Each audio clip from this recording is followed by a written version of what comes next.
7 ગુજરાતનો અવાજ। નમસ્કાર દર્શક મિત્રો, i7 ન્યૂઝ ગુજરાતીની સાથે હું છું આપની સાથે પાયલ બામભણિયા। તો જોઈએ આજના મહત્વના સમાચાર। દેવગઢ બારિયા તાલુકાના પાંચિયાસાડ ચેકપોસ્ટ પર સાગટાળા પોલીસની મોટી સફળતા મળી। ઇકો ગાડીમાંથી કિંમત રૂપિયા 4.53 લાખનો પ્રોહી મુદ્દામાલ કબજે કરવામાં આવ્યો। 2 બુટલેગરો વોન્ટેડ।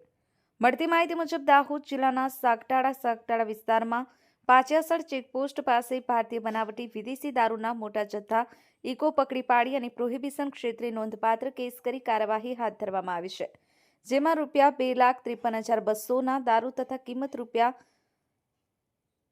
2 લાખની ઇકો ગાડી સહિત કુલ રૂપિયા 4,53,200નો મુદ્દામાલ કબજે કર્યો છે। દાહોદ જિલ્લા પોલીસ વડા રવિરાજસિંહ જાડેજા સાહેબના માર્ગદર્શન હેઠળ જિલ્લામાં લેસ્ટેડ બુટલેગરો તથા ગેરકાયદેસર પ્રવૃત્તિ કરતા ઇસમો સામે કડક કાર્યવાહી કરવાની સૂચનાઓ અનુસાર સાગટાળા પોલીસ સ્ટેશનના પીઆઈ શ્રી જીબી પરમારના માર્ગદર્શન હેઠળ તમામ બીટના ઇન્ચાર્જ કર્મચારીઓની સતત પેટ્રોલિંગ અને વાહન ચેકિંગ હાથ ધરતા પેટ્રોલિંગ દરમિયાન ચુનીલાલ માલાને મળેલી ચોક્કસ બાતમી મળતા પાંચિયાસાડ ચેકપોસ્ટ પર વોચ ગોઠવી હતી। આ કામે 2 આરોપીઓ સામે પ્રોહિબિશનનો ગણનપાત્ર ગુનો નોંધી આગળની તપાસ હાથ ધરવામાં આવી છે।